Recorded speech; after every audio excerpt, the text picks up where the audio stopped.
श्रोते हो नमस्कार. प्रभातीचे रंगच्या आजच्या भागात आपण जाणून घेणार आहोत काही आगळ्या वेगळ्या व्यक्तिमत्वांची जीवनकथा. ही माणसं तुमच्या आमच्यासारखीच साधी, सरळ, सामान्य, पण एका प्रेरणेनं त्यांचं आयुष्य बदललं. त्यांना इतरांपेक्षा वेगळं बनवलं. त्यांच्या जगण्याला जाणून घेण्याचा हा एक प्रयत्न. श्रोते हो, आकांक्षांपुढती गगन ठेंगणे असं आपण म्हणतो. मनात एखादी गोष्ट करण्याची तीव्र इच्छा असेल तर वय, परिस्थिती, अडचणी यापैकी काहीच आपल्याला थांबवू शकत नाही. याचं एक सुंदर उदाहरण म्हणजे तमिळनाडूच्या उमामणी.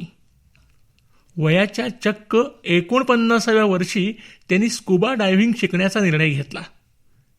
आणि केवळ शिकून त्या थांबल्या नाहीत. समुद्राच्या अथांग जगात त्या इतक्या रमल्या की पुढं त्याच क्षेत्रात त्यांनी उल्लेखनीय काम केलं. आज त्यांची ओळख आहे भारताची कोरल वुमन अशी. पण उमामणींची ही गोष्ट सुरू होते एका अगदी सामान्य गृहिणीपासून. लहानपणापासूनच उमा यांना चित्रकलेची आवड होती. रंग, ब्रश आणि कॅनव्हास हे त्यांचं आवडतं विश्व. मात्र लग्नानंतर त्या मालदीवमध्ये स्थायिक झाल्या. संसार, कुटुंब आणि रोजच्या जबाबदाऱ्या यामध्ये त्यांच्या हातातला ब्रश काहीसा दूर गेला. पण मनातली कला कुठे संपली होती. 40 ओलांडल्यानंतर उमा यांनी पुन्हा एकदा ब्रश हातात घेतला आणि यावेळी त्यांच्या चित्रांचा विषय होता प्रवाळांचं अद्भुत जग. समुद्राच्या तळाशी असणाऱ्या या रंगीबेरंगी प्रवाळांचं सौंदर्य त्या कॅनव्हासवर उतरवत होत्या. चित्र काढताना त्यांच्या मनात एक विचार आला. ज्या प्रवाळांचं सौंदर्य आपण चित्रांमधून अनुभवतो ते प्रत्यक्ष पाहायला मिळालं तर. आणि बस, याच एका विचारानं त्यांच्या आयुष्याला नवी दिशा दिली. उमा यांनी आधी पोहायला शिकायचा निर्णय घेतला. त्यानंतर त्यांनी पहिल्यांदा स्कुबा डायव्हिंग केलं. कल्पना करा, समुद्राच्या पृष्ठभागाखाली उतरल्यावर त्यांना काय दिसलं असेल. रंगीबेरंगी मासे, वेगवेगळ्या आकारांची प्रवाळं, समुद्राच्या लाटांपासून दूर शांतपणे सुरू असलेलं एक अद्भुत जीवन. समुद्राच्या या जादुई दुनियेनं उमा यांना अक्षरशः भुरळ घातली. पण या सौंदर्यामागचं दुसरं वास्तवही त्यांच्या नजरेस पडलं. समुद्राच्या तळाशी साचलेला कचरा, प्रदूषण, नष्ट होत चाललेल्या प्रवाळ भित्ती आणि बदलतं सागरी पर्यावरण. जे जग आपल्याला समुद्राच्या वरून सुंदर आणि निळं दिसतं त्याच जगाला आतून मात्र मोठा धोका निर्माण झालाय हे उमा यांच्या लक्षात आलं. आणि त्यांनी ठरवलं केवळ पाहत बसायचं नाही तर काहीतरी करायचं. प्रवाळांचं संरक्षण, सागरी प्रदूषणाविरोधात जनजागृती, समुद्रातील जैवविविधतेचं संवर्धन आणि हवामान बदलाचे परिणाम याबाबत लोकांमध्ये जागृती निर्माण करण्यासाठी उमामणी यांनी स्वतःला झोकून दिलं. सुरुवातीला केवळ एक छंद म्हणून सुरू झालेला स्कुबा डायव्हिंगचा प्रवास पुढं त्यांच्या आयुष्याचं ध्येय बनला. त्यांच्या कामाची दखल तरुणाई आणि पर्यावरण प्रेमींनी घेतली. त्यांच्या या प्रेरणादायी जीवन प्रवासावर चित्रपट निर्मात्या प्रिया धुआसेरी यांनी कोरल वुमन हा पुरस्कारप्राप्त माहितीपट तयार केला. सागरी संवर्धनासाठी केलेल्या उल्लेखनीय कामाची दखल घेत सोनी BBC अर्थनंही त्यांना अर्थ चॅम्पियन या सन्मानानं गौरवलं. श्रोते हो, उमामणी यांची गोष्ट आपल्याला एक महत्त्वाचा प्रश्न विचारते. आपण आपल्या एखाद्या स्वप्नासाठी शेवटचं कधी धाडस केलं होतं? वयाच्या 49व्या वर्षी उमा यांनी समुद्रात उतरण्याचं धाडस केलं. त्या समुद्राच्या तळाशी गेल्या आणि तिथून त्यांनी जगाला एक नवा संदेश दिला. स्वतःचं स्वप्न पूर्ण करण्यासाठी उशीर कधीच झालेला नसतो आणि निसर्गासाठी काहीतरी करण्यासाठी तर अजिबात नाही. म्हणूनच उमामणींचा प्रवास केवळ एका गृहिणीचा कोरल वुमन होण्याचा प्रवास नाही आहे. तो आहे एका छोट्याशा प्रश्नापासून मोठ्या ध्येयापर्यंत पोहोचण्याचा प्रवास. आणि म्हणूनच वय किती आहे यापेक्षा मनातली उमेद किती आहे हे महत्त्वाचं. आजच्या प्रभातीचे रंगमधून उमामणी यांच्या प्रवासाची ही कहाणी आपल्याला एवढंच सांगून जाते, स्वप्न पाहायला वय लागत नाही आणि ते पूर्ण करायला फक्त धाडस लागतं. खुले आसमां में ख्वाबों के परिंदे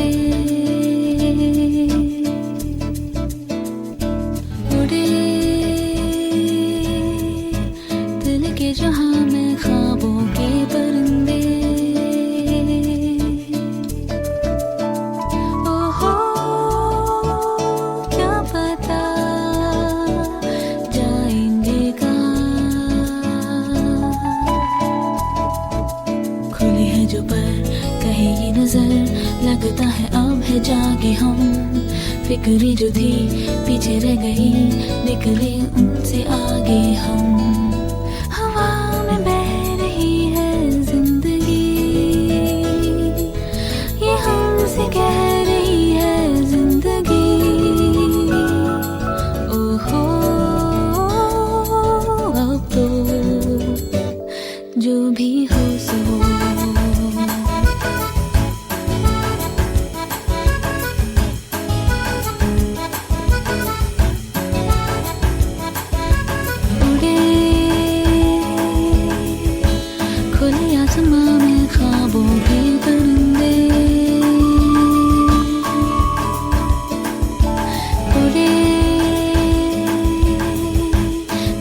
जहाँ मैं ख्वाबों के परिंदे, ओहो क्या पता जाएंगे कहाँ।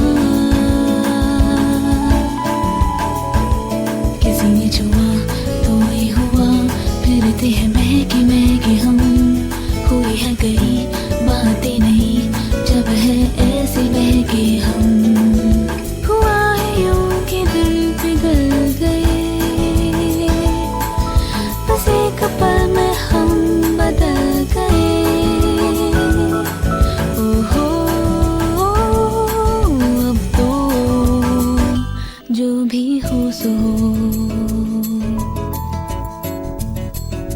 जो भी हो सो उड़े।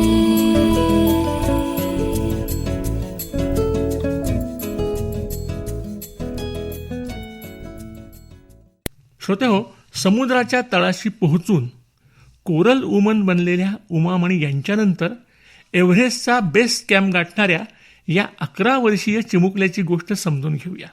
नाव आहे कुमार अद्वय गोळे, वय अवघं 11 वर्ष. पण त्याचं स्वप्न मात्र एव्हरेस्ट एवढं उंच. एखाद्या ध्येयानं मनापासून प्रेरित केलं तर वय किती आहे याला काहीच अर्थ उरत नाही. अंगात जिद्द असेल, मनात स्वप्न असेल आणि त्या स्वप्नासाठी मेहनत करण्याची तयारी असेल तर अगदी लहान वयातही मोठी कामगिरी करता येते. आजची गोष्ट अशाच एका चिमुकल्या गिर्यारोहकाची आहे. नुकतीच वर्तमानपत्रामध्ये अद्वय गोळे याच्याविषयीची एक बातमी प्रसिद्ध झाली. पुण्यातल्या कर्वेनगर इथल्या मिलेनियम नॅशनल स्कूलमध्ये शिकणाऱ्या या छोट्या गिर्यारोहकानं आपल्यासोबतच्या काही मोठ्या गिर्यारोहकांच्या बरोबरीनं एव्हरेस्टच्या बेस कॅम्पपर्यंतची मजल मारली आहे. आता जरा विचार करा, एव्हरेस्टचं नाव ऐकलं तरी आपल्या डोळ्यांसमोर उभा राहतो तो बर्फानं झाकलेला उंच पर्वत, तिथलं थंड हवामान, खडतर चढाई आणि कमी होत जाणारं प्राणवायूचं प्रमाण. अशा वातावरणातून एका 11 वर्षाच्या मुलानं प्रवास करणं हीच मुळात मोठी गोष्ट. पण अद्वैची ही मोहीम अचानक सुरू झालेली नाही. गिर्यारोहण आणि ट्रेकिंगची आवड त्यानं वयाच्या अवघ्या 6व्या वर्षापासून जोपासली. या छंदामागं त्याला त्याच्या मोठ्या भावाकडून प्रेरणा मिळाली आणि त्याच्या या आवडीला दादा, आई आणि बाबा यांचं भरभरून प्रोत्साहन मिळालं. पुण्याजवळचे गडकिल्लेही त्याच्या या प्रवासाचे साक्षीदार आहेत. सिंहगड, राजगड, रायगड, हरिश्चंद्रगड हे गड अद्वैनं चढून पार केलेत. म्हणजेच एव्हरेस्टच्या स्वप्नासाठी त्याची पावलं आधीपासूनच तयार होत होती. आणि मग त्याच्या मनात एक मोठं स्वप्न आकार घेऊ लागलं, एव्हरेस्ट सर करायचं. पण एवढं मोठं स्वप्न पूर्ण करण्यासाठी पहिलं पाऊल कुठून टाकायचं? अद्वैला त्याचं उत्तर मिळालं, एव्हरेस्ट बेस कॅम्प. आणि नुकताच त्यानं हा पहिला टप्पा यशस्वीपणे पार केला आहे. चला, त्याचा हा प्रवास आपणही त्याच्याबरोबर अनुभवूया. सुरुवात झाली काठमांडूपासून. काठमांडूहून हेलिकॉप्टरनं अद्वै आणि त्याचे सहकारी लुकला इथं पोहोचले. इथून पुढं सुरू झाली खरी पायपीट, लुकला ते फाकडिंग. हा तब्बल 8 किलोमीटरचा टप्पा त्यांनी 3 तासात पूर्ण केला. दुसऱ्या दिवशी समोर होता नामसे बारचा मार्ग, अंतर होतं 11 किलोमीटरचं. हा टप्पा पार करायला लागले 6 तास. त्यानंतर टॅम्बोसेपर्यंतचा आणखीन 11 किलोमीटरचा प्रवास. हा टप्पा त्यांनी 4 तासात पूर्ण केला. पण इथून पुढचा प्रवास अधिक आव्हानात्मक होता, कारण उंची वाढत होती आणि हवेतलं प्राणवायूचं प्रमाण कमी होत होतं. अशा परिस्थितीत शरीराला जुळवून घेण्यासाठी 2 दिवस विश्रांती घेण्यात आली आणि मग पुन्हा सुरू झाली चढाई. लुंबुचेचा 11 किलोमीटरचा टप्पा. हा खडतर टप्पा पार करण्यासाठी अद्वै आणि त्याच्या सहकाऱ्यांना लागले तब्बल 7 तास. थोडी विश्रांती घेतल्यानंतर पुढचं लक्ष्य होतं एव्हरेस्ट बेस कॅम्प. आणि अखेर तो क्षण आला. एव्हरेस्ट बेस कॅम्पवर पोहोचल्यावर अद्वैच्या आनंदाला पारावार उरला नाही. कारण हे केवळ एका ट्रेकचं यश नव्हतं, ते त्याच्या मोठ्या स्वप्नाकडे टाकलेलं पहिलं पाऊल होतं. अद्वै स्वतः या यशाचं श्रेय देतो आपल्या जिद्दीला, केलेल्या सरावाला, घेतलेल्या कष्टांना आणि सगळ्यात महत्त्वाचं म्हणजे त्याला मिळालेल्या प्रेरणा आणि प्रोत्साहनाला. श्रोते हो, एव्हरेस्ट अजून बाकी आहे, पण एव्हरेस्टच्या दिशेनं जाणारी अद्वैची पावलं आता पडू लागली. अवघ्या 11व्या वर्षी एका चिमुकल्या गिर्यारोहकानं आपल्याला एक मोठा धडा दिलाय. स्वप्न मोठं असलं तर वय लहान असलं तरी चालतं. गरज असते ती जिद्दीची, मेहनतीची आणि त्या स्वप्नावर विश्वास ठेवण्याची. अद्वैच्या या पाऊलवाटेवरून एक दिवस तो एव्हरेस्टच्या शिखरापर्यंतही पोहोचो आणि त्याचं हे उंच स्वप्न तितकंच उंच यश मिळवो, हीच मनापासून शुभेच्छा. पूछे है जिंदगी हमसे जीने की अदा, बोले ये रास्ते यारो जाना है कहाँ. हम तो हवाओं पे लिखते हैं दास्तां, हम में है वो हुनर छा जाए जाए जहाँ. ओए ओए ओए ओए ओए ओए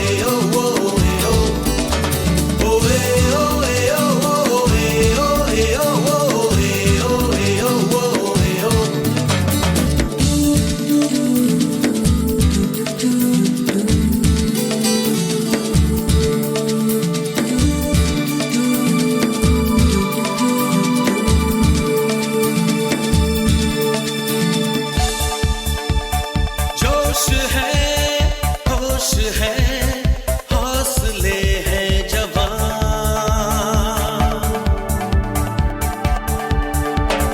जोश है, होश है, हौसले हैं जवान.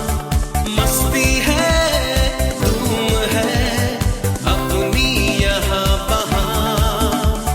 फिरते हैं लेके हम मुट्ठी में आसमां.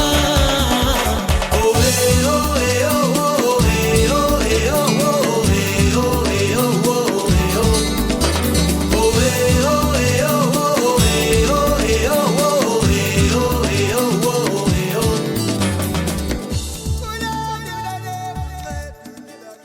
श्रोते हो, जन्माला येताना प्रत्येकाच्या हातात आयुष्याची सारखीच पानं नसतात. कुणाच्या वाट्याला सुखसुविधा आधी येतात, तर कुणाच्या वाट्याला संघर्ष. पण काही माणसं अशी असतात की आपल्या वाट्याला आलेल्या अडचणींनाच ते आपली ताकद बनवतात. ही गोष्ट अशाच एका जिद्दी माणसाची, श्रवण दिव्यांग हेमंत भसीन यांची. हेमंतचा जन्म 1987 मध्ये जबलपूरचा. अवघ्या 2.5 वर्षाचा असताना तो श्रवण दिव्यांग असल्याचं लक्षात आलं. त्याच्या शिक्षणासाठी कुटुंबाला अनेक अडचणींचा सामना करावा लागला. जबलपूरमध्ये आवश्यक सुविधा उपलब्ध नव्हत्या, त्यामुळे लहानग्या हेमंतला भोपाळमधल्या विशेष निवासी शाळेत दाखल करण्यात आलं. वय लहान आणि आईवडिलांपासून दूर राहण्याची वेळ. पण याच अनुभवातून त्याच्यामध्ये स्वावलंबनाची बीजे रुजली. पुढे वडिलांची बदली मुंबईला झाली आणि हेमंतचं शिक्षण रोचीराम धडानी स्कूल फॉर हिअरिंग इम्पेअर्डमध्ये सुरू झालं. इथं त्याच्या कलागुणांना योग्य दिशा मिळाली. अभ्यासात हुशार असलेल्या हेमंतला चित्रकलेची विशेष आवड होती. एलिमेंटरी आणि इंटरमिजिएट चित्रकला परीक्षा त्यानं उत्तीर्ण केल्या. अनेक स्पर्धांमध्येही त्याने यश मिळवलं. ऑल इंडिया कॅमल कलर स्पर्धेतील गौरव असो, राज्यस्तरीय बुद्धिबळ स्पर्धेतली कामगिरी असो, हेमंत सातत्यानं स्वतःला सिद्ध करत गेला. 10वीमध्ये त्यानं तब्बल 73% गुण मिळवले. गणित, इंग्रजी आणि चित्रकलेत त्याचं विशेष प्रावीण्य होतं. महाराष्ट्र राज्य व्यवसाय शिक्षण परीक्षेत भरतकाम विषयात त्यानं प्रथम क्रमांक मिळवला. महाराष्ट्र ज्ञानपीठाच्या गणित स्पर्धेतही तो प्रथम आला. पण श्रोते हो, हेमंतचं ध्येय केवळ शिक्षण घेऊन नोकरी मिळवण्यापुरतं मर्यादित नव्हतं. स्वतः काहीतरी निर्माण करायचं, स्वतःचा व्यवसाय उभा करायचा, हे स्वप्न त्यानं मनात जपलं होतं. 2011 एका एम्ब्रॉयडरी कंपनीत ड्रॉइंग मास्टर म्हणून काम करताना त्यानं उत्पादन निर्मितीचे बारकावे समजून घेतले आणि मग स्वतःच्या कल्पना प्रत्यक्षात आणण्याचे प्रयोग सुरू झाले. सुरुवातीला त्यानं हातानं भरतकाम केलेले रुमाल तयार केले. मात्र ग्राहकांना हाताचं आणि मशीनचं भरतकाम यातला फरक समजत नसल्यामुळं अपेक्षित प्रतिसाद त्याला मिळाला नाही. घड्याळांवर भरतकाम करण्याचा प्रयोगही सुरुवातीला फसला, पण अपयश आलं म्हणून हेमंत थांबला नाही. त्यानंतर त्यानं घड्याळांवर कलात्मक भरतकाम करण्याची कल्पना प्रत्यक्षात आणली. ही कल्पना ग्राहकांना आवडली आणि हेमंतच्या उत्पादनांना एक वेगळी ओळख मिळू लागली. पुढे प्रधानमंत्री रोजगार योजनेतून कर्ज घेऊन त्यानं संगणकाधारित एम्ब्रॉयडरी मशीन घेतली आणि इथून पुढं त्याच्या व्यवसायाला दिशा मिळाली. आज नवी मुंबईमध्ये त्याचा रचनाबिंदू हा उद्योग खादी ग्रामोद्योग, MSME, हस्तशिल्प आणि GST नोंदणीसह यशस्वीपणे कार्यरत आहे. त्याच्या उत्पादनांमध्ये कल्पकतेचा सुंदर स्पर्श आहे. लग्नासाठी वधूवरांची नावं भरतकाम केलेल्या चादरी, ट्रायबल कलेवर आधारित वॉल हँगिंग्ज, खादी, रेशीम आणि ज्यूटपासून तयार केलेली नोटबुक कव्हर्स, कटवर्क, भरतकामाच्या पर्यावरणपूरक बॅग्स अशी कितीतरी वेगळी उत्पादनं त्यानं बाजारात आणली. या सगळ्या प्रवासात त्याच्यासमोर एक मोठं आव्हान होतं, संवादाचं. हेमंतला ऐकू येत नाही, अनेकांना सांगीतिक भाषा येत नसते, त्यामुळे संवाद साधणं कठीण जायचं. पण त्यानं हार मानली नाही. ओठांच्या हालचाली वाचून संवाद साधण्याचं कौशल्य त्यानं विकसित केलं. हीच अडचण पुढं त्याची ताकद बनली. हेमंत आपल्या यशाचं श्रेय आपल्या आईवडिलांच्या अथक परिश्रमांना आणि स्वतःच्या पायावर उभं राहण्याच्या जिद्दीला देतो. आपल्या उत्पादनांच्या विक्रीसाठी आईवडील प्रदर्शनांमध्ये बसायचे. त्यांचा संघर्ष पाहून हेमंतला आणखीन मेहनत करण्याची प्रेरणा मिळत गेली. त्याच्या कामाची दखल घेत दिव्य कला मेळ्यात केंद्रीय समाज कल्याण मंत्र्यांच्या हस्ते त्याच्या उत्पादनांना श्रेष्ठ उत्पादन म्हणून गौरवण्यात आलं. पण हेमंतची गोष्ट केवळ यशस्वी उद्योजकाची गोष्ट नाही, ती समाजाला एक महत्त्वाचा संदेशही देते. दिव्यांग व्यक्तींकडे दया म्हणून पाहू नका, सहानुभूतीच्या चौकटीतही त्यांना अडकवू नका, त्यांच्याकडं समानतेनं आणि सन्मानानं पहा, असं हेमंत ठामपणे सांगतो. श्रोतेहो, हेमंत भसींनं आपल्या आयुष्यातली एक मर्यादा स्वीकारली, पण तिला आपल्या स्वप्नांची मर्यादा होऊ दिलं नाही. कष्ट केले, अपयश आलं, पुन्हा प्रयत्न केले, कल्पना केल्या, त्या प्रत्यक्षात आणल्या आणि आज स्वतःचा उद्योग उभा केला. म्हणूनच हेमंतची कहाणी आपल्याला सांगते, अडचणी आयुष्य थांबवण्यासाठी नसतात, त्या आपल्यातलं सामर्थ्य ओळखून देण्यासाठी असतात. स्वतःवर विश्वास असेल, मेहनत करण्याची तयारी असेल आणि स्वप्न पूर्ण करण्याची जिद्द असेल तर कोणतीही मर्यादा शेवटची मर्यादा ठरत नाही. हीच हेमंत भसीन यांच्या रचनाबिंदूची खरी कहाणी आणि हीच त्यांच्या जीवनापासून मिळणारी प्रेरणा. आँखों में सपना, सपनों में आशा, आशा है जिंदगी. आँखों में सपना, सपनों में आशा, आशा है जिंदगी. आशा है जिंदगी, हो आशा है जिंदगी. आँखों में सपना, सपनों में आशा, आशा है जिंदगी.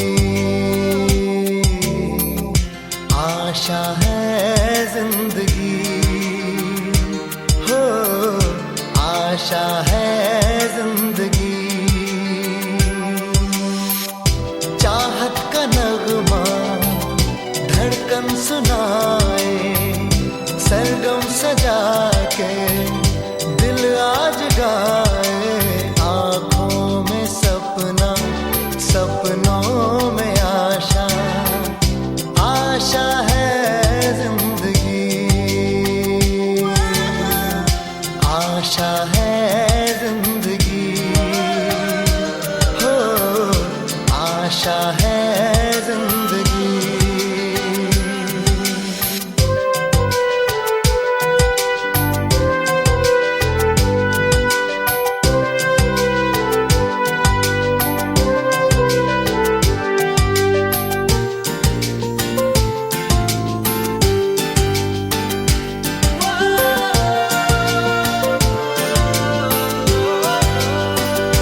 श्रोते हो, काही माणसं अशी असतात की त्यांचं आयुष्यच एक समृद्ध पुस्तक बनून जातं. देश विदेशातले अनुभव, असंख्य माणसांची झालेल्या भेटी, सामाजिक प्रश्नांची जाण, स्त्री जीवनाकडे पाहण्याची संवेदनशील नजर आणि या सगळ्याला शब्दरूप देणारी समर्थ लेखणी, या सगळ्यांचा सुंदर संगम म्हणजे लेखिका प्रतिभा रानडे. ऐसपैस गप्पा दुर्गाबाईंची या पुस्तकातून मराठी वाचकांशी जिव्हाळ्याचं नातं निर्माण करणाऱ्या प्रतिभा रानडे यांचा जन्म 30 ऑगस्ट 1937 रोजी झाला. त्यांचं बालपण कोल्हापुरात गेलं. त्यांचे वडील होते कोशकार गणेश रंगो भिडे.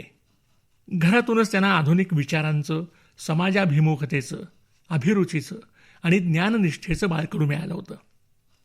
पुढे या सौंदर्याची शिदोरी घेऊन प्रतिभाताईंनी स्वतःची वेगळी वाट तयार केली.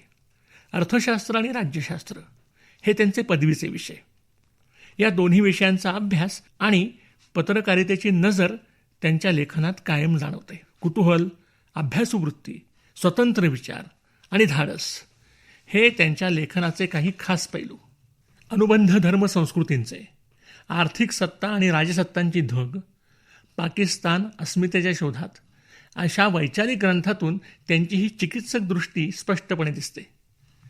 लग्नानंतर पती मुकुंद रानडे यांच्या सरकारी नोकरीमुळं त्यांना देशाच्या विविध भागांमध्ये राहण्याची संधी मिळाली. कोलकाता, इम्फाळ, शिलाँग, दिल्ली आणि पुढं काबूलपर्यंतचा प्रवास. पण प्रतिभाताईंनी या वास्तव्यांकडं केवळ राहण्याची ठिकाणं म्हणून पाहिलं नाही. प्रत्येक ठिकाण त्यांनी समजून घेतलं, तिथली माणसं पाहिली, त्यांचं जगणं अनुभवलं आणि ते शब्दबद्ध केलं.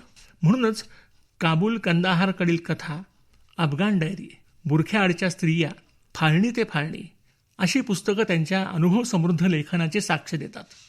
त्यांचा प्रवास फक्त अफगाणिस्तानपुरता थांबला नाही. Pakistan India People's Forum for Peace and डेमोक्रेसीच्या कराची इथल्या संमेलनालाही त्या उपस्थित होत्या. कराची, लाहोर आणि मोहिंदोदडो हडप्पा इथं त्यांना राहता आलं.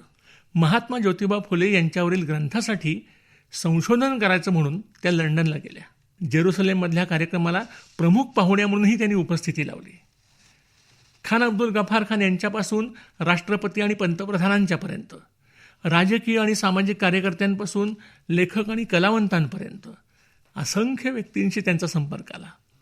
या अनुभवांनी त्यांच्या लेखणीला अधिक व्यापक केलं. पण श्रोते हो, प्रतिभा रानडे यांच्या लेखनातला सगळ्यात महत्त्वाचा धागा कोणता असेल तर तो आहे स्त्री.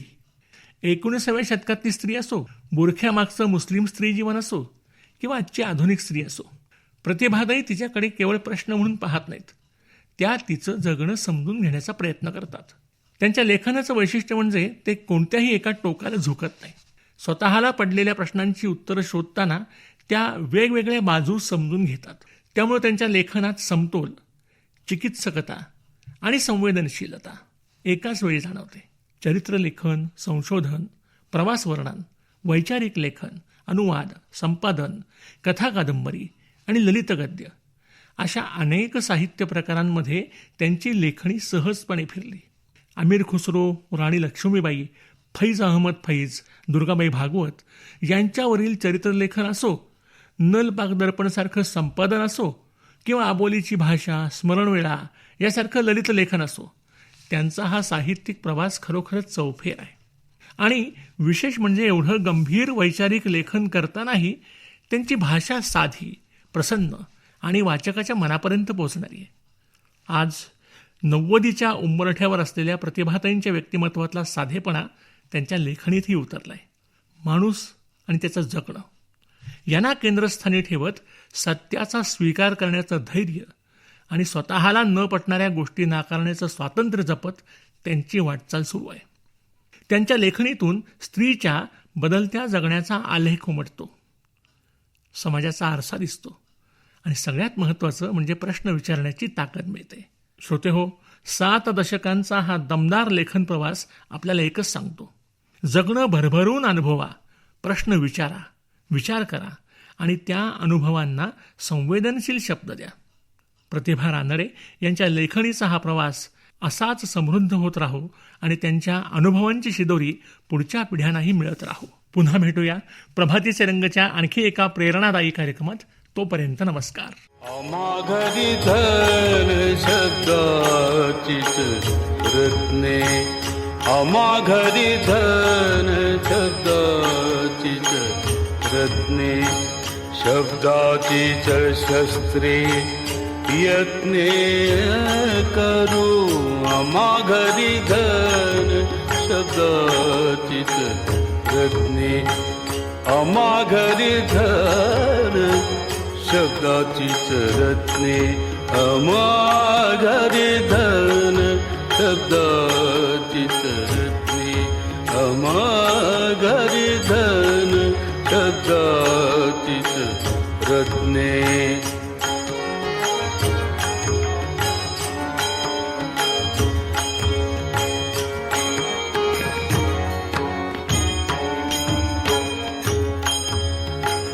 शब्दाची आमच्या जीवाचे जीवन, शब्दाची आमच्या जीवाचे जीवन, शब्द वाटू धन जन लोक, घरी धन शब्दाचीच रत्ने, घरी धन शब्दाचीच रत्ने, घरी धन शब्दाचीच रत्ने, घरी धन शब्दाचीच रत्ने, शब्दाचीच शस्त्रे यत्ने करू. घरी धन शब्दाचीच रत्ने, घरी धन शब्दाचीच रत्ने.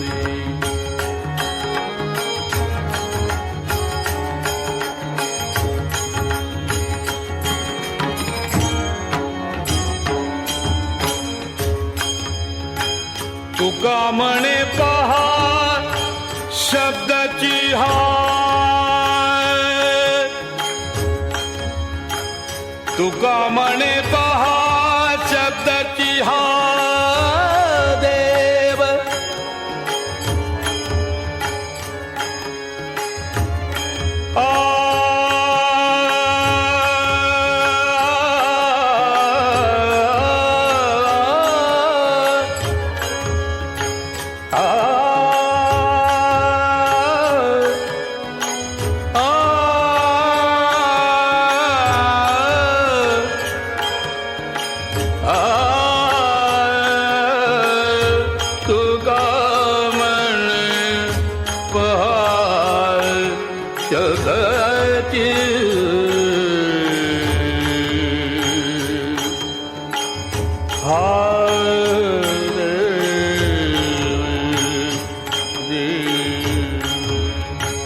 तुका म्हणे पहा शब्दाची हाय देव, शब्दाची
देव जीव तुका म्हणे पहा शब्दाची हाय देव, तुका म्हणे पहा शब्दाची हाय देव, शब्दाची गौरव पूजा करू, शब्दाची गौरव पूजा करू आम्हा घरी धन शब्दाचीच रत्ने आम्हा घरी धन शब्दाचीच रत्ने आम्हा घरी धन शब्दाचीच रत्ने शब्दाचीच शस्त्रे यत्ने करू आम्हा घरी धन शब्दाचीच रत्ने तुका म्हणे पहा शब्दाची हाय देव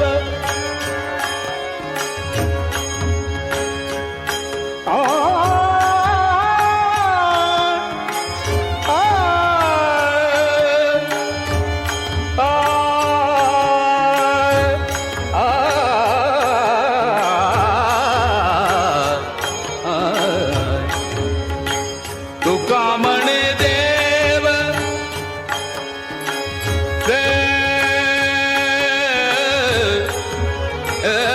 देव तुका म्हणे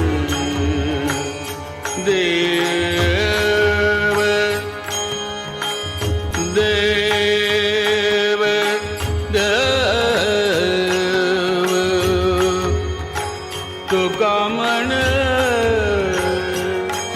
तुका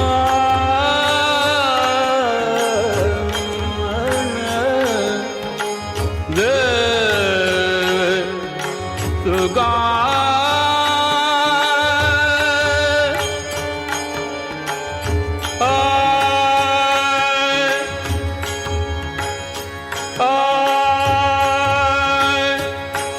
तुका म्हणे पहा शब्दाची देव तुका म्हणे पहा शब्दाची देव तुका म्हणे पहा शब्दाची देव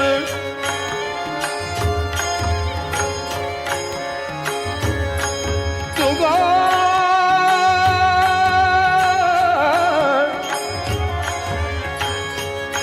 तुका म्हणे देव शब्दाची देव